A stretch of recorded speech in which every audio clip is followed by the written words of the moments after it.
नमस्कार दोस्तों जैसा कि आप देख रहे हैं कि ये एक कॉम्बो मदरबोर्ड है जिसमें हमें 220 वोल्ट इन होते हैं और 220 वोल्ट हमारे इस फ्यूज़ के द्वारा आगे बढ़कर इस कैपेसिटर लगा होता है, उसके द्वारा हमें यहाँ इस लाइन फिल्टर पर प्राप्त होते हैं और लाइन फिल्टर के द्वारा डीसी वोल्ट हमें डायोड के द्वारा प्राप्त होकर 300 वोल्ट हमें मॉसफेट के ड्रेन पर हमें प्राप्त होते हैं। मॉसफेट के ड्रेन पर जब 300 वोल्ट हमें प्राप्त हो गए तो इसका जो सोर्स होता है वो एक लो वैल्यू की रेजिस्टेंस से ग्राउंड होता है और इसके जो गेट होता है वो हमारा जो PMW IC होती है, जो एक आप ये देख रहे हैं, इससे पल्स आती है और इसको फीडबैक, इसको पल्स आने के बाद इसमें स्विचिंग होती है और स्विचिंग इस ट्रांसफार्मर में होकर हमें आउट में 12 वोल्ट मिलते हैं।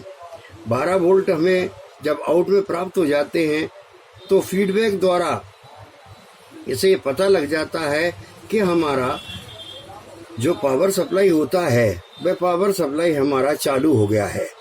दोस्तों, पावर सप्लाई में चेक करने के लिए हमें हमारा 220 वोल्ट AC चेक करेंगे।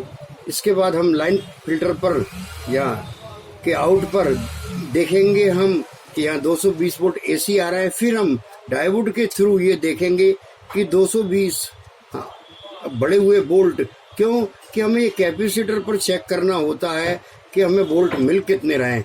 कैपेसिटर पर जब हम चेक करेंगे तो हमें बढ़े हुए वोल्ट या DC 270 वोल्ट से लेके 300 वोल्ट के बीच में यहाँ हमको प्राप्त होंगे। ये इतना सा सर्किट हमारा जो EMI सर्किट होता है वह होता है। इसके बाद जैसे ही हमारे यहाँ 300 वोल्ट प्लस पर बने, ये 300 वोल्ट हमारे ट्रांसफार्मर के वाइंडिंग पर जाएंगे और उधर से हमें दूसरी वाइंडिंग से हमें यहाँ 300 वोल्ट मॉसफेट की ड्रेन पर मिलेंगे। सोर्स इसका एक लो वैल्यू की रेजिस्टेंस से ग्राउंड होता है। ये क्यों होता है, डायरेक्ट भी हम लगा सकते हैं इसको, लेकिन इसलिए लगाया जाता है कि कभी अगर ये मॉसफेट शॉर्ट हो तो हमारा अर्थ और फेस जब मिल जाएगा तो ये सर्किट जल जाएगा, इसलिए ये रेजिस्टेंस बर्न हो जाए और यहाँ से ये ओपन हो जाती है रेजिस्टेंस और हमारा सर्किट पूरा सुरक्षित होता है। इसका जो गेट होता है वो PWM IC से कनेक्ट होता है और PWM IC इसके गेट को लो हाई करती है, तो इसमें मैग्नेटिक फील्ड बनता है और मैग्नेटिक फील्ड जब इसमें बनता है तो हमें फिर आउट में हमें जितनी सर्किट को आवश्यकता होती है उस सर्किट के अनुसार हमें 12 वोल्ट, बैकलाइट के लिए हमें 24 वोल्ट, ये दो सप्लाइयाँ हमें यहाँ प्राप्त होती हैं। और जैसे ही 24 वोल्ट इस सप्लाई को बनेगी, हमारा बैकलाइट सर्किट आगे का क्लास रहेगा। और हमारा आज का जो क्लास था वो हमारा सिर्फ पावर सप्लाई का था। तो पावर सप्लाई में हमें सिर्फ स्टार्टिंग में जैसे ही ये 220 वोल्ट आते हैं, फ्यूज को चेक करना, फ्यूज के बाद हमें लाइन फिल्टर को चेक करना है। लाइन फिल्टर पे हमें 220 वोल्ट जो हमको यहाँ मिल रहे थे वही हमको लाइन फिल्टर पे यहाँ मिलना चाहिए।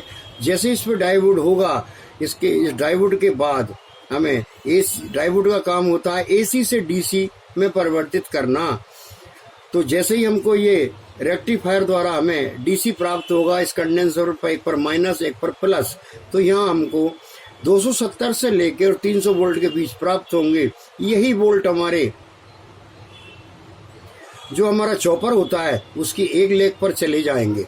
जैसे ही चॉपर पर एक लेग पर चले गए तो दूसरी लेग से निकलकर मॉसफेट के ड्रेन पर आएंगे और मॉसफेट के ड्रेन पर आने के बाद मॉसफेट का जो सोर्स होता है वो इस रेजिस्टेंस के थ्रू ग्राउंड होता है और यहाँ हमें मॉसफेट का जो गेट होता है वो PWM IC से कनेक्ट होता है। और जैसे इसमें हाई फ्रीक्वेंसी बनेगी और जैसे ये बूस्टिंग करेगा, इसमें ऑन ऑफ होगा, लो हाई, जैसे इसमें स्विचिंग होगी वैसे ही इस ट्रांसफार्मर में या मैग्नेटिक फील्ड बनेगा और हमें आउट में 12 वोल्ट प्राप्त होंगे।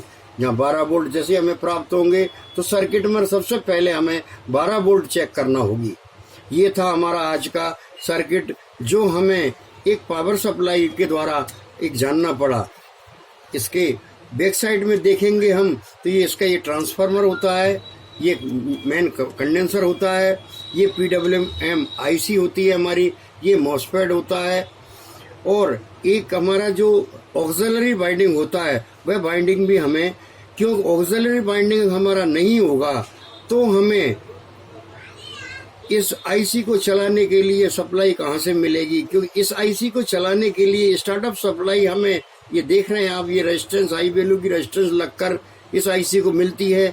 जैसे ही IC स्टार्ट होती है और स्विचिंग यहाँ होती है वैसे हमारी ऑक्सिलरी बाइंडिंग काम करने लग जाती है। एक रेजिस्टेंस और एक डायोड के थ्रू ये हमें यहाँ पे लगभग 12 से 18 वोल्ट प्राप्त होते हैं और ये स्थायी रूप से इस IC को काम करने में सहायक होती है। तो ये था हमारा आज का पावर सप्लाई का सब्जेक्ट जो हमने आपको सर्किट द्वारा लाइव समझाने का प्रयास किया। ऐसे ही दोस्तों एक और सर्किट देखते हैं हम सभी जो कलर टीवी के जो हमारी ब्लैक एंड व्हाइट टीवी होती है सभी के सर्किट यहाँ से 220 इन होंगे। ये हमारा डायोड लग रहा है, ये हमारी कॉइल लग रही और आगे जाके ये हमारा मॉसफेट लग रहा है, यहाँ हमारा कैपेसिटर होता है। और ये जैसे ही इसमें चले जाएंगे हमारे चॉपर में और यहाँ मैग्नेटिक फील्ड बनेगा और हमें हमें आउट मिलेगा। ये देखिए आप 220 वोल्ट इन हुए, हमारे यहाँ VDR लगा हुआ है, एक हमें यहाँ NTC लगी हुई है हमारी P10D, और ये कॉइल के द्वारा हमारी जो है लीनियर कॉइल जो होती है हमारी, जिसे हम लाइन फिल्टर कॉइल कहते हैं, उसके द्वारा हमें ये डायोड पर हमको यहाँ 220 AC वोल्ट प्राप्त होते हैं और डायोड के आउट में हमें यहाँ 270 से लेके 300 वोल्ट प्राप्त होते हैं। और कैपेसिटर के द्वारा हमारे जो मॉसफेट होता है उसमें मॉसफेट पे हमको 300 वोल्ट यहाँ प्राप्त हो जाते हैं। और जैसे ही PWM द्वारा स्विचिंग होती है तो हमें आउट में हमें यहाँ 12 वोल्ट प्राप्त होते हैं। यानी आप जो सर्किट देख रहे हैं, मैंने 3 तरह के आपको सर्किट दिखाए, उन सर्किट में एक ही सीक्वेंस पर काम करेगा। आप ये नहीं घबराएं कि क्राउन का हमको सप्लाई बताएं कि हमको सोनी का सप्लाई बताएं, सीक्वेंस एक का होता है, पार्ट उनके अलग अलग रहते हैं, हमें एक ही रूट से उनको पहचानना होगी। तो आज आपने पावर सप्लाई के विषय में पहचाना, इसलिए बहुत बहुत आपका आभार।